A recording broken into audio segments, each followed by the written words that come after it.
Hey, folks, before we get rocking and rolling here, do your boy a favor. Come join the rocket ship for good. Come join the mission for good. Don't click that subscribe button. Smash that subscribe button and get subscribed to the Brilliantly Dumb Show for all things content, for all things electricity. We're ready for you. Smash it and enjoy the show. Ladies and gentlemen, boys and girls, welcome. I can assure you, the Big Bob Guarantee, this is the only place you need to be for the next 45 minutes is right here with us on the Brilliantly Dumb Show. Ladies and gentlemen, I am fired up. I am ready to rock and roll. Phenomenal weekend.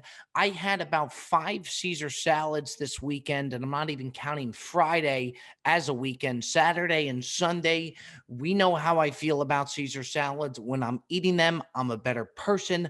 I'm ready to rock and roll. Let's let it rip. Let's let it fly. It's go time. Welcome to the Brilliantly Dumb Show, ladies and gentlemen. I am Big Game Bob, coming to you on your local airwaves, however you're listening, whyever you're listening. Folks, we're just happy you are indeed listening. Now, I want to jump right into this. And the guy that I want to talk about, we had the Kentucky Derby last week, and we will be going in to check in with our guy, Jersey Jerry, who gave an atrocious pick on a horse. Highly motivated was Jersey Jerry's pick.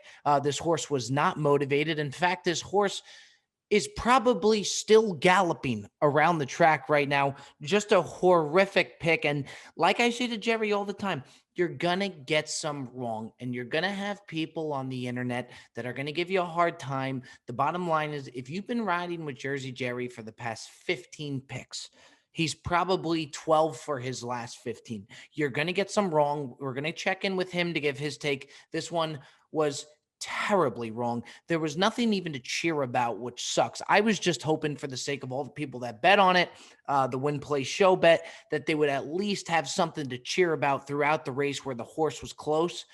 This horse was nowhere to be found. Absolutely nowhere to be found. Awful showing from Highly Motivated. But again, it does happen. We'll head over to Jersey Jerry. But before anything, somebody I want to talk about that's been taking over the Kentucky Derby for the past 15 years is a guy by the name of Bob Baffert, famous horse trainer. This guy fascinates me. First things first, this guy just doesn't lose. Every time this guy has a horse in the Derby, which is ever since this guy's been alive, that horse wins every single time. But what I wanted to say is there is no better famous than a Bob Baffert famous. Bob Baffert is only famous on the day of the Kentucky Derby. For 364 days of the year, Bob Baffert hides away with cattle and horses on 50 acres in the middle of Texas. And on the 365th day at the Kentucky Derby, this guy shows up to the track like he's the fucking Beatles. Did you see the shades Bob Baffert had running at the Kentucky Derby? These things were no less than $2 million. They definitely look like they were anything less than $2 million. It was fascinating. I mean, I'm just so intrigued by this guy. And he shows up and he is the talk of the town on the one day of the year, the Kentucky Derby. It's like, imagine if the Beatles were just the Beatles one day of the year. Every other day, they just played at local dive bars. They just uploaded their music to SoundCloud or some shit. Bob Baffert is living the dream. Bob Baffert shows up to the dry cleaner one day a year, puts on $1 million suit, and heads off to the Derby and never loses. Never loses. And they call him the horse whisperer, and I totally believe it. I totally believe it. Do you see, after Bob Baffert's horse wins, watch the way when Baffert goes onto the track to greet the horse, to talk to the media, talk with the owner of the horse. Watch how quick that horse is to go next to Bob Baffert's hip. And they pose for pictures. This horse is like doing the peace sign with Bob, putting up his hooves or his hoves, whatever the paw of the horse is, throwing up the peace symbol with Bob after they just won their 15th Derby in a row. The horse just has its arm wrapped around Bob Baffert, Just got his leg wrapped around Baffert's shoulder. They're posing for pictures together. It's like the horse turns into a fucking human. I've never seen anything like it. It's like a good dog owner. When I'm on a hike out here in Los Angeles, I could always tell who's a good dog owner and who's not. Every time I'm on a hike, I've always been jealous of the dog owner where they don't have to have their dog on a leash. And at any moment, they could just give it a, and this dog just comes flying to the hip like it's a 9mm just right on your side in the holster, ready to go at all times. These dogs got the look of a Navy SEAL in their eyes, SEAL Team 6, just ready for action, ready to go on their owner's demand. I've always been very jealous of those dog owners, and I'm a dog guy. I'm not a huge dog guy, but I would love to be one of those owners. I just don't know if I could go through all the trials and tribulations that it took for that dog owner to be able just to give one quick and have that thing right on its side. I've always been fascinated about that. Those dogs are ready to speak, bark, and move on their owner's command. And I love watching those dog owners. Then you got the other dog owners that just have way too much trust in their dog and way too much faith in their dog. And they got no business not having a leash on this thing. And they just let it roam wild. I'm on a hike the other day.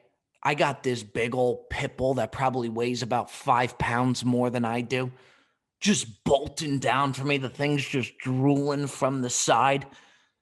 It's running at me like a fucking human being. And the owner's laughing. Oh, Sparky, come on back. Sparky's about to rip my fucking arm off in front of your eyes, lady. You better get Sparky on a leash fast, and even that might not be enough. They got no business letting these things run wild. They really don't. But then after the Kentucky Derby, you find out about the horse and the life of the horse after. Years down the road, they give a week-by-week update of what that horse is doing, how it's sleeping, the whole 9 yards. And after the horse who wins a Kentucky Derby, then they compete for what I believe would be the Triple Crown. Like American Pharoah went out and won the Triple Crown. And whether they win it or not, once your horse wins the Kentucky Derby, honest to God, that horse's sperm is worth thousands, if not millions of dollars. So all they have that horse doing for the rest of the time is just ejaculating, sleeping, and eating. Which for some of you fellas out there listening to the show probably say, wow, that kind of sounds like my weekend, Bob, and maybe so. Hats off to you. But all that horse does for the rest of time is just ejaculate, eat, and sleep. And that thing is worth thousands and thousands of dollars.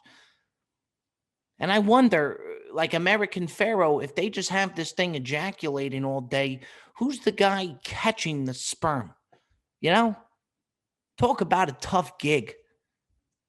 I always thought like an inventory guy at Macy's had a tough gig, something that I really wouldn't want to do. Imagine the designated sperm catcher for American Pharoah. That ain't an easy thing to do. I couldn't imagine trying to catch my own sperm, yet alone a horse's sperm, and put that thing in a cup. Talk about a tough gig. And then what does that sperm catcher do once it has American Pharoah's sperm? Do you take it to FedEx? Sir, is there anything fragile in here? I'm not sure fragile would be the word for it, but yes. If you drop it, nothing's going to break. But for the love of God, do not let that box spill.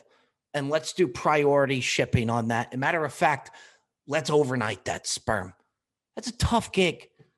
But the bottom line is this Bob Baffert, it's just fascinating. And he comes alive derby after derby, year after year. And one day a year, Bob Baffert is stupid famous, just incredibly famous.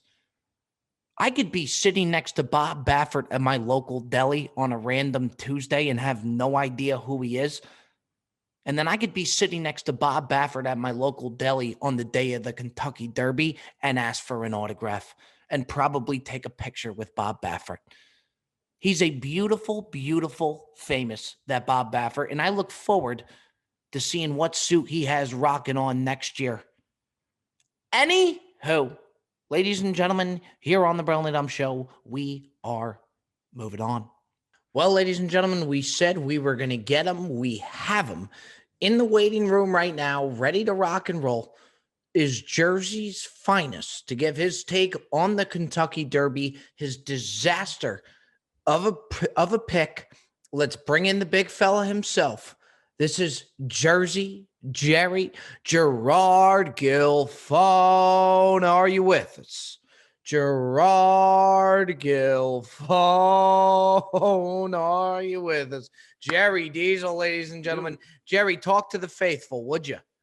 What's going on, Bob? How you doing? There is the big fella himself. Now, Jerry, we are recording this right now. It is 4:00 your time. Is that normal for you to have the robe on at 4:00? Yeah, it's normal, Bob. He's got the robe on. He's got the fedora. And Jerry, there's something I want to bring your attention to. It's a phenomenal fedora that you got going right there. I would just look out to where I think the headphone is crunching up that fedora a little bit. Do you see what I'm talking about there, Don? Yeah, I hear you, Bob. Okay. Are you okay? The fuck is going on in the back there, Jer? Oh, my phone. I'm sorry, Bob. Jesus Christ. Oh, God. Oh, God. I'm sorry, Bobby. I'm sorry, Bob. I'm sorry, Bob. My bad, Bob. Cut that out. Cut that out, Bob. I ain't cutting that out. Why would I cut that out? I don't want to be embarrassed, Bob. They'd embarrass you, Don. Everyone, what you had a porno going? It was a pop-up, one of those pop-up ads. Did you just jerk off? No, it was a pop-up. Do you know when you click a different button? Don, I'm looking at you right now, and I'm thinking there's no way you didn't just jerk off. You got a robe on. You're a little bit disheveled. The fedora's all over the place. Now, you're going to tell me right now you did not just jerk off. You had porn playing? It was a pop-up, but I just wanted to put a robe on. All right. Yeah. All right, Diesel. We're going to let that go. Okay. We got a lot to get into. Yep. Something that I wanted to give you credit for, Don. We wanted to get into that Kentucky Derby, which I will not be giving you credit for because that was a disaster of a pick we'll talk about. I saw you the other day. We were on FaceTime, and you had one of these monster Jersey Mike hoagies, like not the normal hoagies, like the party size hoagie. Yeah. And it amazed me. You put down the whole hoagie. Yeah. I mean, Jersey Mike's is one of the best in the business, especially the 56 or the 59. I think it's the cheesesteak, Bob. Yeah, well, that's what you had. It was a party size cheesesteak. Now, you probably can't move after that, Don. I mean, I enjoyed it. That's one of my favorite cheesesteak spots. It's definitely Jersey Mike's. Do you have to have, if you have a sub, do you have to have it with chips? Like me, if I'm going to have a sub, I have to have it with chips. Not the cheesesteak, but a cold cut, yes. Cold cut you have to have with the chips. Cheesesteak you could just eat flat. Yeah, because with the cold cuts, I'll just put the chips inside. You do put the chips inside on that? Yeah, Okay, I like that. But it's amazing to me. I had Jersey Mike's. These guys are just running circles around Subway. I mean, to me, the fact that Subway is even in the conversation for anybody, I think it's a shame. And I think Subway used to be okay. It is dog meat that they are. Oh, any cold cut that's cut into triangles, it's definitely not a good look, and it's definitely shit. That's a phenomenal point, actually, Don, because they do put it in the. Why would a cold cut be cut into a triangle? Exactly. It's very weird. I mean, it's definitely not normal. I mean, if you want to talk Jersey Mike's, if you want to talk Jimmy John's at the top, of these sub franchises, the fact that Subway's in this conversation to me is just, it is terrible. Yeah, it definitely is. Bob, I don't want to backtrack here. Is there a way you can cut that out or no? We're going to have to check with the jet, Don. All right. Don. I know we're live now, but I know. You know what, Don? The bottom line is we all jerk off. It's okay. Yeah, that's true. It's okay. Do you get a little hesitant? Like we talked about this on the Patreon before. Like, Jesus Christ, bro. Don, I've never seen you when you don't have a cough. It's the friggin' allergies. You have a never-ending cough. I've never seen it. Yeah. You can't kick it. Yeah, I mean, maybe it's permanent. Well, we were saying before, like, do you get worried? Like, if somebody needs to use your phone, do you get kind of worried, like, a little bit on edge because you don't want them to see what's on there? People are very particular and careful with giving somebody their phone. Yeah, I'm always like, I don't know, I'm weird like that. I don't like people touching my phone.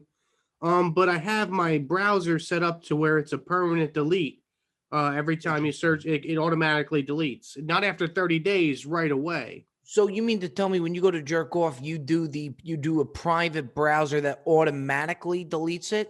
Correct. Yeah, exactly. Interesting. Okay, well, we'll keep the show moving on here, Jerry Don, because we want to talk about the Kentucky Derby. Yeah. And what we're going to do, it was a brutal, brutal Kentucky Derby loss. You picked highly motivated, as I said before, who was not very motivated. No. Just a bit of a disaster of a pick. And you addressed the folks on your Instagram, Jerry the Kid 21, after Benny the Jet. If you could go ahead and fire up that clip now, Jersey Jerry addressing his fans after the horrific Kentucky Derby pick that was highly motivated. Look, I'm sorry. And I mean it. I'm sorry. I lost a lot of money tonight, but most importantly, I lost you guys a lot of money. Just not my year, I guess, There's sometimes that just the way it goes. Pulled over in front of the Cold Stone. I don't even deserve the ice cream, to be honest with you. To my fans, I'm sorry. I'm sorry. I was never highly motivated. It was always Bob Baffert's horse. There's a comment section below. You want to bash me, bash me. Go ahead. This one's going to sting for a while. Once again, to my fans, I love you guys, and I'm sorry.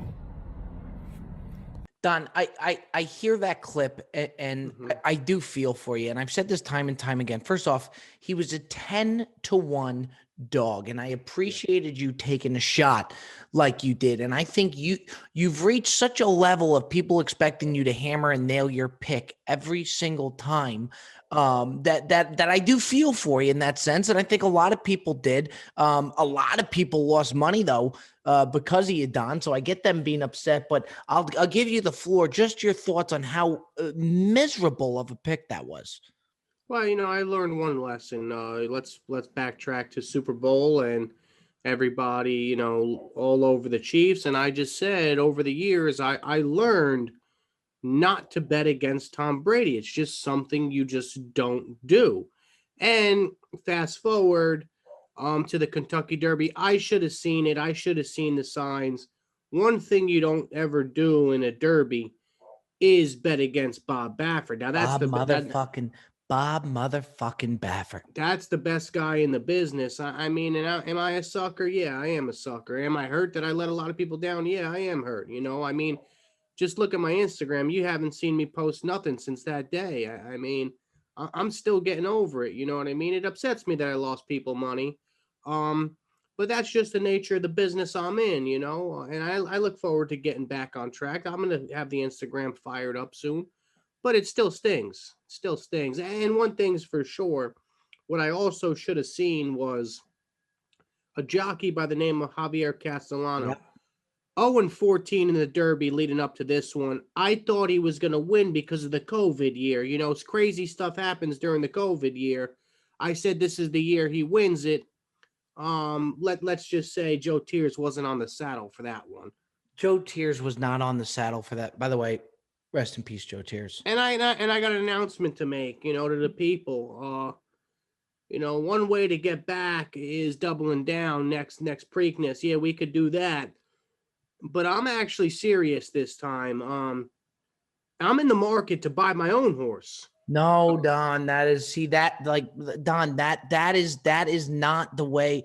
That's just not the way to play it, Don. You don't lose the Kentucky Derby and this that's not the way to play. You don't just buy your own horse, Diesel. Well, you understand that's what my plan is. I want to buy my own. I want to raise my own. I want to train my own, and I want to race my own. And that's what we're going to do.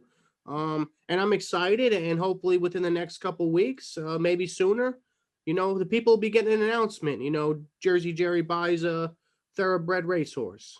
Jerry, First off, where are you going to keep this horse?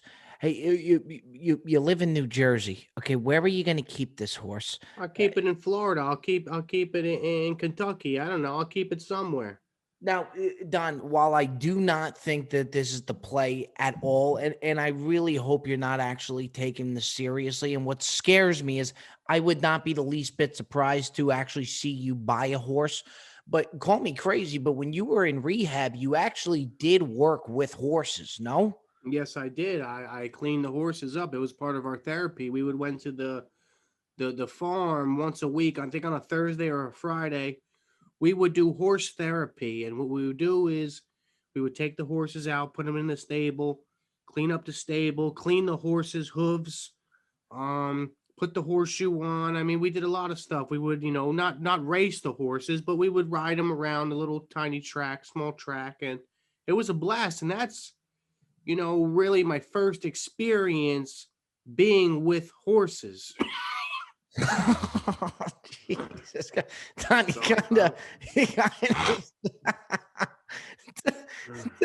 you kind of sound like a horse with all the different noises coming out of you, Diesel. But Diesel, just because you've trained horse, and I think that's commendable, and I think that's great. You don't just lose to Bob Baffert and say, I'm going to buy my own horse and take on Bob Baffert. There's a lot more that you would think that goes on with the training of the horse. And by the way, it can't be cheap to buy a horse, Don. Yeah, no, it's definitely not cheap. That's why I don't know, obviously if I buy a horse towards the end of his career, he's going to have a tough time competing at some of these big races. Now he can't compete at the Derby because those are for young horses, but maybe some other, races he can compete at, and maybe, from there he makes me some money and I could buy a big horse, you know what I mean? But Don, this and look, I'll support you regardless, but I do like to call you when you have something, that I advise against, that I think is for lack of a better word, ridiculous. Yeah. And one of these ideas, I do try and kind of talk you out of it. And it's not like raising a French bulldog, which you have your license for, and breeding those. You don't just buy a horse, Don. Like that's a big move, Don. No, definitely a big move. And like another thing too, you live with your mom, so wouldn't you have to run it by your mom that, hey, I'm gonna buy a horse? I mean, eventually down the line, I'd have to run it out, or maybe I'll just surprise her. You never know. Have you told her that you're gonna buy a horse? Does she know this? I've informed her before in the past. I think we both did at one point. You know what I mean? She wasn't fond of it. We brought the idea up to her a while back. I don't know, maybe about 6-7 months back. She wasn't fond of it. But I'm a grown man, Bob, and I do what I got to do. And if that's one way to get back and making myself feel a little bit better about losing that Kentucky Derby, it's something I just got to do. Now you say she wasn't fond of it. I think she probably threw a fit. Diesel, yeah, she did. If I asked you to call Miss Gill phone right now, okay, to tell her that you're going to buy a horse, you think that she'll be just not fond of it? You don't think that she'll freak out? I mean, I think she'd get a little bit upset. Can you call her, Jerry Don, and let her know that you're thinking about buying a horse so that the folks of the show can hear what this conversation sounds like? Is that doable, Jerry Don? Yeah, I could try to. Here we come, ladies and gentlemen. Gerard Gilphone is going to call Miss Gilphone to let her know that he will be buying a horse. Bring that right to the speaker, Jerry Don. Here she comes. Ma. Yeah, bro. I got good news. I don't want to hear nothing bad, Gerard. I'm really having a bad day, and I just want to go and take a shower, go to bed. I'm in the running to buy this horse, but we're not going to have to spend a lot of money. It's on the tail end of its career. What are you, crazy? What the fuck are you going to do with a horse? Raise it. We can keep it somewhere. What are you, out of your fucking mind?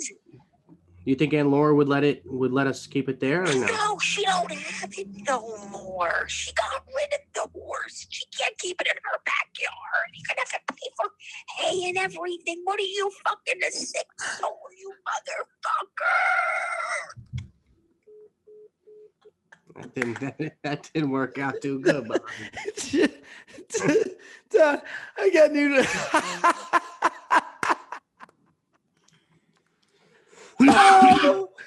Anyway, Don, you ain't buying a horse. Let Bob Baffert keep the horses, would you? Oh, that was spectacular. Just spectacular. Miss Gilfone, just the gift that keeps on giving. Don, you ain't buying a horse. There's just no way. But what amazes me, and when you watch Javier Castellanos win this race, and I didn't know that he was on top of this jockey. He was on top of the winning horse. When you hear one of your most iconic clips is John Velasquez, Bob. John Velasquez. Who did I say? Javier. Holy shit. John Velasquez. He rode Authentic. The famous Johnny V, who rides Authentic, who ended up winning for you, winning us a lot of money. When you hear this clip, okay, of you cheering on Johnny V, who's riding the horse Authentic, it amazes me that you wouldn't pick a horse that he's riding. Now, I would never doubt your horse picks. This is your business, Jerry Don. Yeah. Turns out maybe literally. I'm going to play this clip. Jet, let's fire up another clip. This is when Jerry Don won for both me and him. We won a lot of money on Johnny V, who was riding Authentic, a classic Jersey Jerry clip.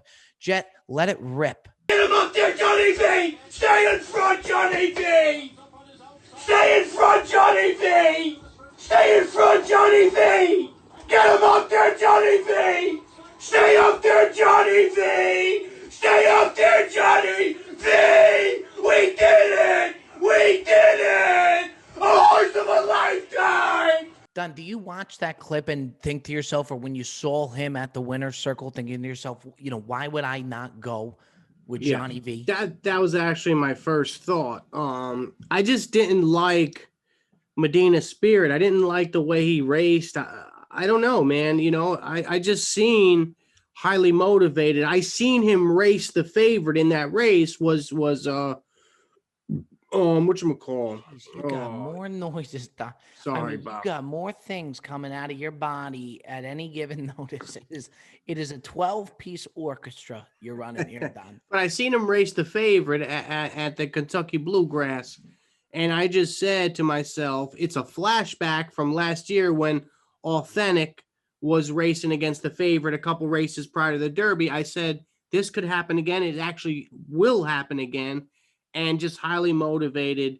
It was running with cement shoes on, Bob. It was Don, running with cement shoes on. You did not get the Kentucky Derby pick, okay, and that's okay. What you did advise me was going with Jersey Mike's over a Subway ever again. Yeah. And I'll always appreciate you for that. And I'll always love you, Jerry Don. I hope to God you don't actually take the plunge and buy a horse for the horse's sake and yours. But I appreciate you and I love you, Jerry Don. On to the next pick we will go. Jerry Diesel, we will see you next week. The kid will be back. Do not count out the young man out of New Jersey. Jersey Jerry. Seeing the funny papers. Seeing the funny papers. And now, ladies and gentlemen, back by popular demand, it is indeed back. That is everybody's favorite segment. You asking me on the show. It's the Ask Bob segment. The show now, the Brilliant Dumb Show, has our own voicemail. I love doing these calls. I think it creates the fan engagement.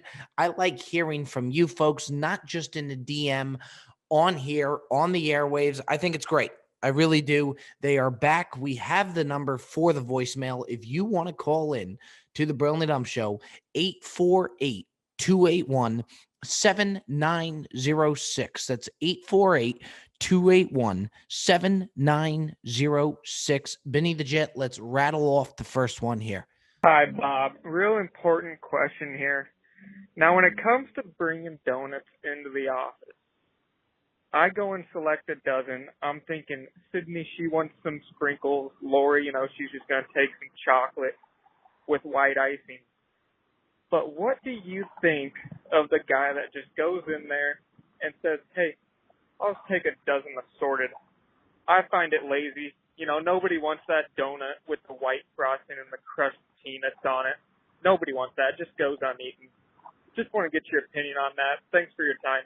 First things first, I don't know who it was or where they were calling from, but whoever it was, this is a phenomenal question. This is I think this is spectacular. This is why we do the voicemail. In regards to the donut guy, first off, it's something that it is so good to be that donut guy. Just bite the bullet one time out of the month, one time every 2 months. Go be that donut guy. Go be that bagel guy.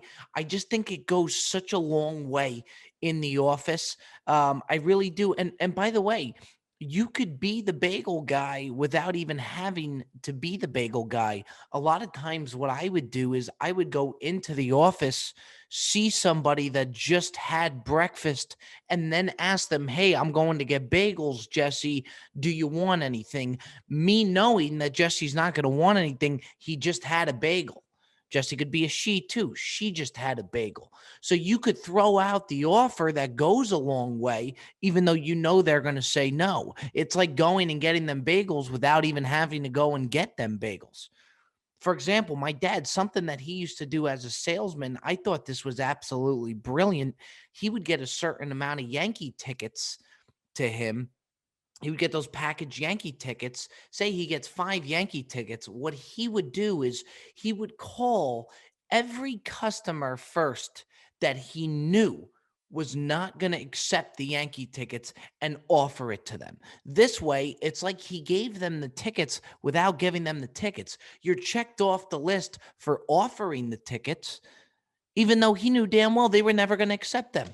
But still, even though that customer says no, they're thinking to themselves, wow, what a nice thing for Mike Berger to do, offer me Yankee tickets. There was no way he was going to accept them, but you still offered them. Now, when that same customer comes up on Elton John tickets at the Garden and offers them you actually like Elton John. So next thing you know, you're sitting 5th row at Elton John concert, all because you offered tickets to somebody that you knew they were never going to accept, and it crosses you off the list.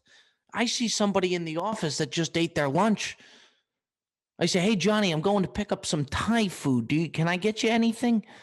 "No, I actually just ate lunch." "Are you sure you don't want anything, Johnny? Not even a little spring roll? Nothing at all?" Johnny just had a full meal. Of course he doesn't want Thai. So I just got Johnny Thai food without getting him Thai food. Everybody wins. Check yourself off the list. But when you are that donut guy, because eventually you do actually got to deliver, I totally agree with this take. When you get a variety pack, I think it is taking the easy way out. I really do. You could go to Dunkin' Donuts.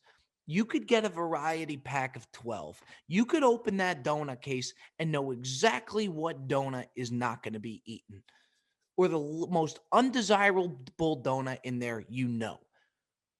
Everybody loved the glazed donut. Do not be afraid to get 8 glazed donuts. Don't be afraid to do it. Don't feel the need to automatically just go with the variety pack. Get the 8 glazed and then have some fun with the other 4. Don't be afraid to do it. I totally think that's the easiest way out. I really do. I find that to be a little lazy. Appreciate the gesture, but a little bit lazy, in my opinion. No question about it. If I go to pick up a dozen bagels and I say to the bagel shop, "You pick 12, a little bit of this, a little bit of that," I can look into that bag of dozen bagels and know exactly the bagel that's not going to be eaten, or just going to be the last bagel in the bag to where that person has to take it. Don't be afraid to go 6 poppy, 6 plain. Don't be afraid of that. Don't be afraid to go 6 glazed, 6 sprinkled donuts. Don't fear that. It's not the lazy way out. Give the people what they want. But the fake offer is the best play out there. You got Yankee tickets? Offer it. Go down your contact list. If you have Yankee tickets, go down your contact list of friends and call the first 10 friends that you know would never want to go to a Yankee game and that you're sure are going to say no. And you offer them their tickets. Offer them. You're checked off the list as a phenomenal gesture without having to complete the gesture or execute the gesture. It's a beautiful thing. Anywho, next question here on the Brilliant Dumb Show voicemail. I love these things. Hey, Bob. Alex Ferrigno here, New Haven, Connecticut. Huge fan of the Bob vlog, long-time watcher, listener, first-time caller. I got a question or two for you here. Out of all the courses you've played, what would be the first to come to mind as a suggestion for an all-time guys trip? And I'm talking all-time. Also, if you were to have one pro from the tour be a guest appearance on the Bob vlog, who would it be and why? Tell me it's Bubba. Yeah, just a phenomenal question there, Alex. I think, not even think, I know, hands down, it's got to be Pinehurst. And if you heard us talk about it on the Foreplay pod with the Barstool Foreplay boys, the Pinehurst golf course is golfer's paradise. It's golfer's heaven. Even me going down, Joey Coldcuts, Back Nine Chuck, and Fat Perez were down there. And a lot of you guys probably saw Fat Perez this weekend on my story, guys, an absolute electric factory. But Pinehurst Golf Course is an experience like no other. There's 9 courses. Everybody's there to golf. It's not like a resort that you go to. Some people are golfing. Some people are with the fan. Everybody there is there to golf. And it is one of the only times for quite a while that I could remember. Yes, we were getting content from that perspective where I totally just shut off, where I wasn't on social media, checking DMs, all that stuff. We went on this trip and I just shut off. And it was incredible. We were with the boys, we were golfing. They have the Cradle, which Riggs talked about, a par 3 course. You go on with your bare feet. Everybody's drinking. There's music playing. Then you go on to these nice courses like Pinehurst number 2, Pinehurst number 4, all these different courses, just golf fanatics. It's incredible. And the love that we got there, the Bobby Fairways fans that we had out there, made the experience that much better, especially with the golf demographic that we have. A lot of times we go out onto the golf courses. That's where we'll get recognized most. Pinehurst, it was left and right. And it was so cool interacting with all the fans and whatnot. So from a golf experience, if you're going to go out with the boys, you're going to go golfing with the boys, Pinehurst in North Carolina is an experience like no other. I think you have got to do it for a guy's trip, bachelor's party, whatever it is. That is without question the place you go. As far as the nicest course I've played, to me, Pinehurst was an experience. The nicest course I've played was Shadow Creek Golf Course in Las Vegas. Las Vegas, the whole thing is just the desert, except for this one spot in Shadow Creek, which is like the most prestige course that I've ever been on. That was where we had Dre the caddy, who was drinking with us, and we just had an absolute ball. That's where Coldcuts got the shrimp cocktail on the 6th hole, which is something I've never seen before. But truly, that's probably the nicest course. Golf experience, I think you got to go with Pinehurst. And then if I could have one person on the golf vlog, the Bob vlog, I would say without a doubt, and I know you wanted it to be Bubba Watson, it would be Bubba Watson. I think there's too much history between the show with my fans, between me and Bubba Watson, that I just think it would have to be Bubba without question. Without question. I do wonder to what degree Bubba knows who I am, if he does. I wonder that all the time, so I would be curious to ask him and just how many times he hears "Not today, Bubba" on the course. So I would have a lot of questions for him, and I myself would be very curious to see how that goes, to see if we end up being friends, which, who knows, or if we just start going at each other, which I don't think he would ever actually come on. I had a contact through his manager to where I thought Bubba Watson was going to come on the podcast, and they originally were all for it. And then they asked for my social media handle and whatnot. As soon as his manager got the social media handle, and then I think looked into me into the Not Today Bubba videos and stuff, I had not heard back. So I was all excited. I thought for sure. I actually got a DM back from Bubba Watson of an email who to contact to get him on the podcast. So it was close. As soon as I sent that, he was out. So I would not expect to see Bubba Watson on the Bob vlog anytime soon. But with the history between the show, me and him, I think for sure, if I had my pick of the litter, I'm without a doubt going with Bubba Watson. Ladies and gentlemen, that is the Brilliantly Dumb Show. I'm Big Game Bob, coming to you weekly, forever and always. Patreon folks, we will see you Friday. We got happy hours that come on the weekly episodes, folks. If you like the Brilliantly Dumb Show, you want to support, you want to take it to that next level, get the extra content, come join us on that Patreon. The link is in my Instagram bio. It's on my TikTok bio. Come join us. It's an absolute blast. It's a family. We do a weekly happy hour. You get bagel reviews that we're doing on there. You get an extra podcast on Fridays. We're doing the Cooking with Bob on there.